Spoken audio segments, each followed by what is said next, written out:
प्रभाग क्रमांक 27 आणि प्रभाग क्रमांक 28 याच्या कार्यकर्त्यांना सगळ्यांना घेऊन माननीय राज्याचे मुख्यमंत्री देवेंद्रजी फडणवीस साहेब त्यांनी केलेली विकास कामाची गंगा, मग आपल्याकडे नवी मुंबई एअरपोर्ट असेल, नवी मुंबईमध्ये आणलेलं, आज आपण पाहिलं लाखो लोकांना नवी मुंबई एअरपोर्ट मध्ये प्रकल्पग्रस्तांना आणि स्थानिक भूमिपुत्रांना काम रोजगार मिळालाय. अटल सेतू हा फक्त कागदावर होता काँग्रेसच्या काळामध्ये. तो माननीय मुख्यमंत्र्यांनी सगळ्या परवानग्या घेऊन आज अटल सेतू आपल्या नव्या मुंबईमध्ये निर्माण झालेला आहे. त्याचा फायदा पुण्यापासून ते नवी मुंबई पासून ते रायगड पासून सर्वच लोकांना होत आहे. त्याचप्रमाणे कोस्टल रोड असेल, मरीना असेल, हॉस्पिटल असेल, लायब्ररी असेल, वेगवेगळी कामं विकास गंगा जी आपण नव्या मुंबईमध्ये माननीय मुख्यमंत्र्यांच्या माध्यमातून आणलेली आहे, ती आज आम्ही नव्या मुंबईच्या जनतेपर्यंत पोहोचवण्याचं काम आज 27 आणि 28 प्रभाग मधले कार्यकर्ते घेऊन आम्ही आज जे फिरत आहोत.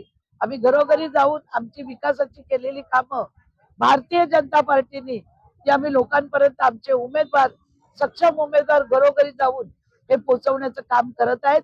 आणि आता आमची येणाऱ्या गुरुवारी बेलापूर प्रभाग आणि शुक्रवारी 28 मध्ये आपलं CBD प्रभाग येथे सभा होणार आहेत. आणि त्या सभेमध्ये आम्ही आमच्या विकास कामाची गंगा, मी केलेली कामं आमदार म्हणून आणलेले 2000 कोटीची कामं आणि माननीय मुख्यमंत्र्यांनी केलेली विकास कामं ही घेऊन आम्ही जनतेसमोर जाणार आहे. आम्हाला कोणावर टीका टिप्पणी करायची नाही. आम्ही केलेली विकास कामं, भारतीय जनता पार्टीने केलेली विकास कामं हा अजेंडा घेऊनच आम्ही आज जनतेसमोर निघालेलो आहोत. कार्यकर्त्यांची नाराजी दूर करून पक्षाचं काम करण्याची तुम्ही आवाज केलेला आहे. असं आहे की आम्ही भारतीय जनता पार्टीचे कट्टर कार्यकर्ते आहेत. आम्ही आयाराम नाही आहेत. आम्ही आमची तात्विक वाद असतील पण आमच्या पक्षाशी, पक्ष संघटनेशी, पक्षाच्या कार्यकर्त्यांचे आमचे वाद नाही आहेत.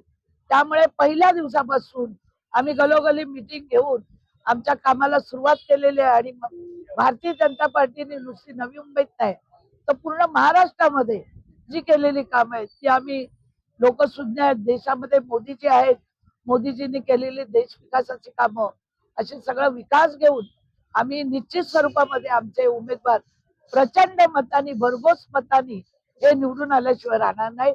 आणि ह्या महानगरपालिकेवर भारतीय जनता पार्टीचा झेंडा हा लागल्याशिवाय, फडकल्याशिवाय राहणार. आम्ही प्रभाग क्रमांक, आमचा पॅनल क्रमांक 27 इथून शिवसेनेचे उमेदवार म्हणून निवडणूक लढवत आहे. आणि मी निवडणूक प्रचाराला आता सुरुवात केलेली आहे. अतिशय लोकांचा चांगला उत्स्फूर्त असा प्रतिसाद मला लाभत आहे. कारण माझे आता 3 टर्म मी ऑलरेडी नगरसेविका झालेली आहे आणि प्रभागामध्ये खूप चांगली अशी कामं केलेली आहेत. आता तुम्हाला माहिती आहे, नगरसेवक म्हटलं तर नळ, गटार, रस्ता या व्यतिरिक्तही अनेक अशी कामं आहेत जी मी केलेली आहेत. मोठमोठी कामं मी केलेली आहेत. व माझ्या प्रभागामध्ये स्कायवॉकचा इश्यू होता, गार्डन होते आणि मोठमोठी आता शाळेचा प्रश्न होता मुलांचा, आणि रोड आता तुम्ही बघितलं स्टॅम्प कॉन्क्रिटीकरण घेतले, गावातील अंतर्गत रस्ते, म्हणजे प्रभागाचा विकास हाच माझा ध्यास होता. आधीही माझा तोच अजेंडा होता आणि आताही माझा तोच अजेंडा आहे. आणि त्याप्रमाणे आज तुम्ही बघितलं की मी जेव्हा प्रचाराला सुरुवात केली, अनेक महिलांनी माझी आरती ओवाळून माझं स्वागत केलेलं आहे. आणि मनाला एक खूप अतिशय आनंद झाला की एवढ्या महिला माझ्या पाठीमागे उभे आहेत. महिलांचे प्रश्न मी सभागृहात मांडलेले आहेत, हे तुम्ही देखील पाहत आलेले आहात. आणि ह्याच्या पुढेही ज्या ज्या काही समस्या असतील त्या आमच्या माध्यमातून आम्ही सोडवण्याचा प्रयत्न करत आहोत. आणि तुम्ही बघत आहात, आम्ही शिंदे साहेबांचे कार्यकर्ते आहोत आणि शिंदे साहेब म्हणजे 24/7 असं त्यांचं समीकरण आहे. आणि त्यांचेच कार्यकर्ते असल्यामुळे आम्ही देखील लोकांच्या तळागाळातील लोकांचे प्रश्न आम्ही मांडत आहोत आणि ते सॉल्व्ह करत आहोत.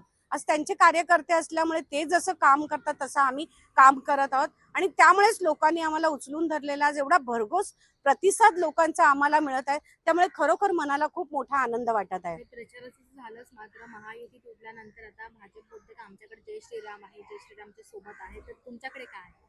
आमच्याकडे जय श्रीराम पण आहे आणि आमच्याकडे हा धनुष्य बाण देखील आहे. हे तुम्ही बघताच आहात. आमच्याकडे श्रीरामाचा आशीर्वाद आमच्या जवळ आहे आणि श्रीरामाचं जे आयुध आहे ते धनुष्यबाण आमच्या जवळ आहे. असं मला वाटत नाहीये घराणेशाही कुठे आहे. आता बघा सगळीकडेच तेच चाललेलं आहे. कोणी आरोप प्रत्यारोप करू नये. विरोधकांकडेही आहे आणि आमच्याकडे आहे. पण जो काम करतो, आता तुम्हाला माहिती आहे आमचे शिंदे साहेब म्हणतात, राजा का बेटा राजा नहीं बनेगा, जो काम करेगा वही राजा बनेगा. आणि जे काम करतात कार्यकर्ते त्यांनाच आमच्याकडे काम दिलं जातं आणि त्यांनाच तिकीट दिलं जातं.